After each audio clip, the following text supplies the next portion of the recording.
Radhe Radhe friends, welcome to my YouTube channel Best Knowledge. First of all, please don't forget to like and comment my videos. So today we will discuss about local theory of curves, chapter number 2 of BSc 5th semester maths second book, differential geometry and tensor analysis, lecture number 5. जी हाँ, lecture number 5.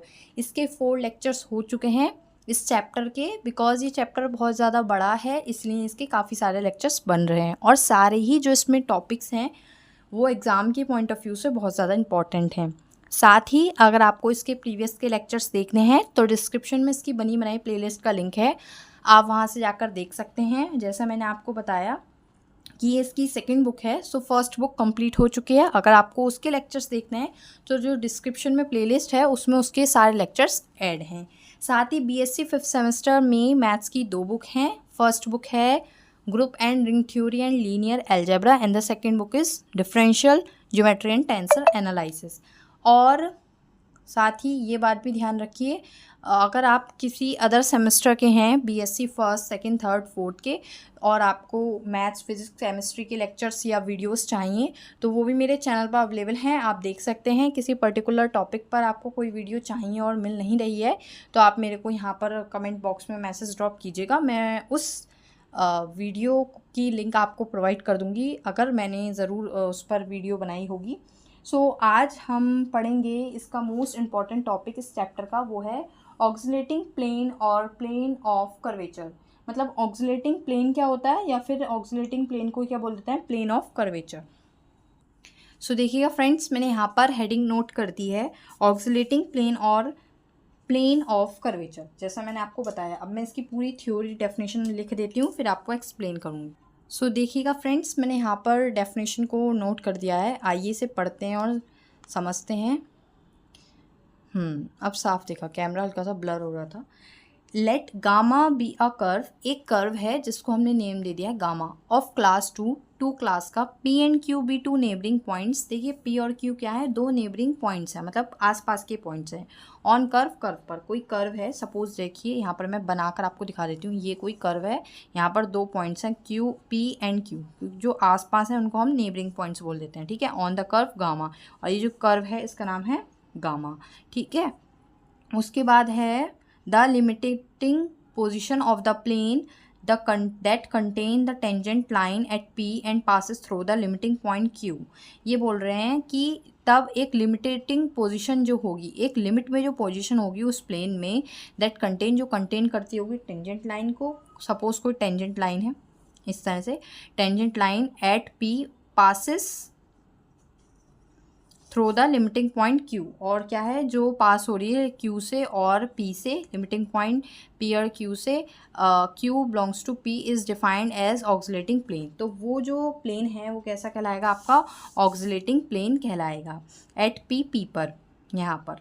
और oscillating plane एक short form में, ये छोटी सी definition है, oscillating plane is the plane which has 3 point with curve at P. जिसके क्या हो, विच हैज़ 3 पॉइंट, जो 3 पॉइंट सकता हो विथ कर्व, कर्व के साथ एट पॉइंट P पर. ठीक है, ये थी ऑक्सिलेटिंग प्लेन के डेफिनेशन, या आप कह सकते हैं प्लेन ऑफ कर्वेचर, जो एग्ज़ाम में आ जाती हैं, कई बार पूछ ली जाती है. प्रीवियस ईयर के क्वेश्चन पेपर अगर आप उठाकर देखेंगे तो आपको ये मिल जाएगा. एक और मोस्ट इम्पॉर्टेंट टॉपिक हम पढ़ेंगे, मैं आपको 100% स्टैम्प पेपर पर लिख के दे सकती हूँ कि ये आपके एग्ज़ाम में ज़रूर आएगा. ये हर बार आता है, ठीक है, शॉर्ट में भी आ जाता है, लॉन्ग में भी आ जाता है. देखिए मैं यहाँ पर नेम लिख रही हूँ, सेरेट फ्रेनेट फॉर्मूला. नाम जिसका जितना एंटिक है ना उतना ही ये इम्पॉर्टेंट है.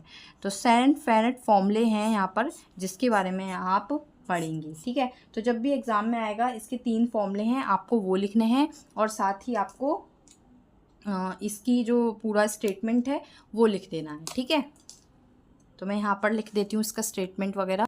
देखिएगा गाइस, यहाँ पर मैंने इसका स्टेटमेंट नोट किया है, इसको पढ़ते हैं. The first derivative of the unit tangent vector T. देखिए यूनिट टेंजेंट वेक्टर को हम टी से रिप्रेजेंट करते हैं, unit tangent vector is T, तो इसका जो फर्स्ट डेरिवेटिव होगा वो कितना होगा टी डैश। ठीक है, सो ये बोल रहे हैं the first derivative of the unit tangent vector and the unit principal normal vector N. अब यूनिट प्रिंसिपल नॉर्मल वेक्टर को हम डिनोट करते हैं एन से, and the unit binormal vector को बी से। ध्यान से देखिए यहाँ पर तीन चीज़ें हैं, यूनिट टेंजेंट वेक्टर को टी से, यूनिट प्रिंसिपल नॉर्मल वेक्टर को एन से, और यूनिट बायनॉर्मल वेक्टर को बी से। इन सब के हमें फर्स्ट डेरिवेटिव लेने हैं with respect to arc length, जो आपके कर्व की जो आर्क होगी उसकी जो लेंथ होगी उसके रेस्पेक्ट में डिफ्रेंसिएशन करेंगे T dash N dash B dash. First differentiation, ठीक है, first derivative can be represented, उस तरह से रिप्रेजेंट कर सकते हैं as linear combination of T N and B the corresponding formulae namely. ये इसके तीनों फॉर्मूले हैं जो आपको पता होने चाहिए। देखिए T dash unit tangent vector का है, ये जो होता है इस तरह से के होता है, इसको मुड़ा हुआ, इस साइन को कुछ बोलते हैं, मेरे को अभी याद नहीं आ रहा, मैं आपको बता दूंगी बाद में, एन, और ये मतलब रिलेशन है तीनों के बीच में इस तरह से। यहाँ per unit principal normal vector के में इक्वल्स टू, ये साइन तो मेरे को याद है, टॉ बोलते हैं इसको हम, टॉ बी माइनस ये जो के है मुड़ा हुआ ये, और टी। इसी तरह से बी डैश यानी कि binormal vector, unit binormal vector B dash equals to minus K tau N. ये तीनों फॉर्मूले होते हैं जिसको हम बोलते हैं सेरेट फ्रेनेट फॉर्मूले। सो ये एग्जाम में ज़रूर आते हैं, बहुत ज़्यादा इम्पॉर्टेंट भी हैं, ठीक है, और इनके प्रूफ भी आ जाते हैं एग्जाम में। सो इनका प्रूफ भी देख लेते हैं साथ में, मतलब तीनों फॉर्मूलों को प्रूफ करना है आपको, तो प्रूफ भी देख लेते हैं यहाँ पर साथ में, समझ लेते हैं अच्छे से। देखिए फर्स्ट ऑफ ऑल मैं आपको बता दूँ, वी हैव, ये जो वेक्टर्स हैं आपको पता है वेक्टर की वेक्टर से डॉट वन होती है, यानी कि T dot T is equals to के वन, ठीक है, एंड यहाँ बनेगा T dot T, it means T square equals to के वन। हम पहले वाला, सबसे पहले वाला प्रूफ कर रहे हैं, जिसके लिए मैंने लिया T dot T equals to के वन। मुझे पता है टी डॉट टी यानी कि वेक्टर की वेक्टर से डॉट वन होती है, टी स्क्वायर इक्वल्स टू के वन। अब मैं यहाँ पर डिफ्रेंसिएशन करती हूँ, on differentiation with respect to S, मैं यहाँ पर एस के रेस्पेक्ट में डिफ्रेंसिएशन कर रही हूँ। तो मतलब जो आर्क लेंथ है, देखिए आर्क लेंथ को ना हम एस से डिनोट करते हैं, और मैंने यहाँ बोला जो हम डिफ्रेंसिएशन करेंगे वो किसके रेस्पेक्ट में करेंगे, आर्क लेंथ। तो यहाँ पर जो मैंने ये एस लिखा है वो आर्क लेंथ है, तो आर्क लेंथ के रेस्पेक्ट में डिफ्रेंसिएशन करेंगे, टी स्क्वायर वन का कितना होगा टू टी, एंड टी का t dash equals to zero, one का ज़ीरो क्योंकि वन कॉन्स्टेंट हम, टू को हमने ज़ीरो के पास भेज दिया, t t dash equals to zero. अब हमने t dash equals to zero आ गया। अब देखिए यहाँ पर आपको 3D फिगर से आपको थोड़ा सा समझाती हूँ मैं। यहाँ पर देखिए, यहाँ पर देखिए मैंने आपको बताया हमने यहाँ पर तीन वेक्टर्स लिए। कितने वेक्टर्स लिए, तीन, यूनिट टेंजेंट वेक्टर टी, और प्रिंसिपल नॉर्मल वेक्टर एन, और बायनॉर्मल वेक्टर बी, ये तीनों वेक्टर लिए हैं। अब हमने एक दिखाया, एक इसका डिफ्रेंसिएशन करा है जो कि टी डैश है, जो कि आपकी जो ये एन वेक्टर है इसके पैरेलल है और टी डैश के परपेंडिकुलर है। तो ऐसी कंडीशन में आप लिखेंगे यहाँ पर टी डैश इज पैरेलल, ये पैरेलल का साइन होता है, पैरेलल टू टी, टी के तो ये, सॉरी पैरेलल नहीं परपेंडिकुलर, टी के तो परपेंडिकुलर है, ये परपेंडिकुलर का साइन है, and T dash is parallel to N, N के पैरेलल है, जैसा कि मैं आपको बता चुकी हूँ। तो ऐसी कंडीशन में टी डैश जो है वो कितना होगा, टी डैश जब परपेंडिकुलर है एन के तो वो एन के इक्वल होगा प्रोपोर्शनली, फिर हम प्रोपोर्शनल का साइन हट के कांस्टेंट लगाएंगे ये वाला, इस साइन को, ठीक है, जो के की तरह बना है, ठीक है, जो कि पॉजिटिव और नेगेटिव दोनों ही होगा। तो टी डैश इक्वल्स टू के, ये आ गया आपका पहला फॉर्मूले का प्रूफ, ठीक है। अब इसी तरह से आपको सेकंड फॉर्मूले का प्रूफ करना है। देखिए सेकंड में क्या लिखते हैं, अगेन पूरा मैं आपको प्रूफ बता रही हूँ, b dot b equals to के वन, वेक्टर की वेक्टर से डॉट वन, यानी कि बी स्क्वायर इक्वल्स टू के वन। जब हम इसका डिफ्रेंसिएशन करेंगे on differentiation with respect to s, तो कितना होगा बी स्क्वायर का टू बी, और बी का b dash equals to zero, यहाँ से आपको मिलेगा b b dash equals to zero. अब b b dash equals to zero. अब देखिए इसको भी मैं बाय डायग्राम अगर आपको समझाऊं, जिस तरह से टी पर टी डैश था उसी तरह से बी पर भी बी डैश होगा। जैसे हमने बनाया ये डायग्राम, एक सेकंड, थोड़ा सा कैमरे की लोकेशन ठीक करती हूँ। ठीक है, अब देखिए ये था आपका t, ये था आपका n वेक्टर एंड ये था b। जैसा मैंने आपको बताया b वेक्टर पर ही क्या होगा, b डैश, तो ये b वेक्टर पर ही b डैश है, तो b dash is perpendicular to b and b dash is parallel to, किसके पैरेलल होगा b dash, b dash parallel होगा आपके, यहाँ पैरेलल की कंडीशन नहीं दिखानी आपको, ये देखना है कि b डैश पैरेलल तो किसी के भी नहीं है, तो पैरेलल वाली कंडीशन हम नहीं लिखेंगे। परपेंडिकुलर तो है बी वेक्टर के, बट आपका यहाँ पर पैरेलल नहीं है किसी के भी, तो यहाँ पर एक कंडीशन होती है। देखिए अगर मैं एक कर्व बनाती हूँ यहाँ पर इस तरह से, तो कर्व में ये जो कर्व बनाया है ये होता है ऑक्सिलेटिंग प्लेन, जो अभी मैंने आपको यहाँ पर बताया था। ये वाला प्लेन होगा ऑक्सिलेटिंग प्लेन, ये वाला जो इस तरह से लाइन बन रही है ये होगा आपका नॉर्मल प्लेन। कैसा होगा, नॉर्मल प्लेन। ठीक है, और ये वाला होगा आपका रेक्टिफाइंग प्लेन। ठीक है, रेक्टिफाइंग प्लेन। सो इस तरह से रेक्टिफाइंग प्लेन। सो यहाँ से आपको पता चला कि B dash also lies in the rectifying plane. B dash कहाँ आपका लाई कर रहा है, रेक्टिफाइंग प्लेन में, तो ऐसी कंडीशन में B dash T equals to के 0 होगा, क्योंकि टी भी है यहाँ पर, तो यहाँ पर आप लेंगे B dash T plus B T dash equals to 0। ये कंडीशन है, अब ये कंडीशन बन गई है, तो उसके बाद ये जब कंडीशन बन गई है तो यहाँ पर देखिए बी डैश टी तो एज इट इज़ है, प्लस बी टी डैश की वैल्यू कितनी थी, ये इक्वल्स टू 0। अब B dash T as it is plus, मैं इसको बाहर निकाल दे रही हूँ इस वाले कांस्टेंट टर्म को, और यहाँ पर लिख दे रही हूँ b dot N equals to 0।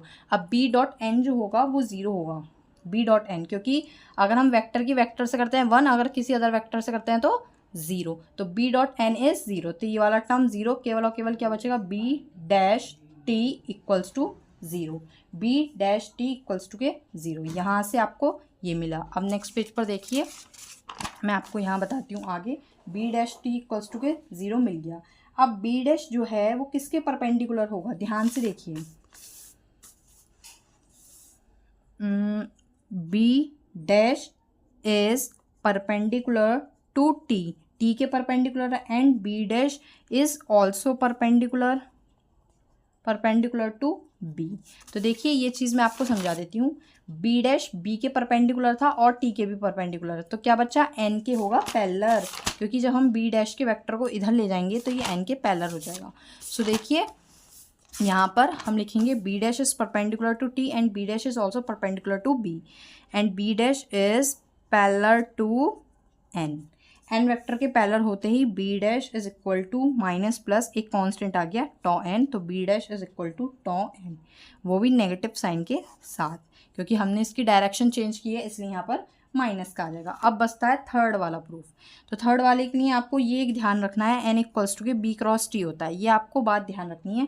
देखिए साइकिल चलती है एन बी एंड टी, ये साइकिल चलती है, आपको पता होना चाहिए b cross n equals to minus T and n cross t equals to के माइनस के b। सो यहाँ से ही आपको मिला है b cross t equals to के n। अगर उल्टी साइकिल चलती है b क्रॉस n तो वो नेगेटिव देता है माइनस के t, n क्रॉस t उल्टी साइकिल चलेगी तो वो आपका नेगेटिव देगी, वरना सीधी साइकिल चलेगी तो पॉजिटिव देगी। तो n इक्वल्स टू के b क्रॉस t। अब मैं इसका डिफ्रेंसिएशन करती हूँ, ऑन डिफ्रेंसिएशन n का डिफ्रेंसिएशन n डैश और b का होगा, तो यहाँ पर देखिए b as it is t dash plus फिर b का और t एज इट इज़।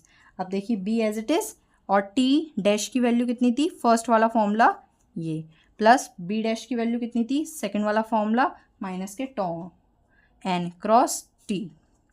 अब इसको हम सॉल्व करेंगे। देखिए इसको सॉल्व करने के लिए क्या करेंगे, हम b को अंदर भेज दिया और इसको हम बाहर लिया, यानी कि b क्रॉस n प्लस, अब माइनस के टॉ को हम बाहर लिया है n क्रॉस t। अभी देखिए ये तो एज इट इज़ है, b क्रॉस n क्या बताया मैंने आपको, माइनस का t, माइनस का टॉ, n cross t is minus का b, इसलिए मैंने आपको यहाँ पर पहले बता दिया। तो माइनस माइनस प्लस हो गया, तो हम इसको पहले लिख सकते हैं, टॉ b माइनस के ये वाला साइन के बोल दीजिए अभी से के टी। सो ये आ गया आपका एन डैश जो कि आपका थर्ड फॉर्मूला था सेनेट फेरेट का। तो इस तरह से आपको यहाँ पर प्रूफ करना है। तो इस तरह से 3 फॉर्मूले हैं जो आपको प्रूफ करने हैं। आई होप फ्रेंड्स आपको क्लियर हो गया होगा, लेकिन फिर भी कोई डाउट है तो कमेंट बॉक्स में ज़रूर बताएं। Thank you friends. Radhe Radhe friends.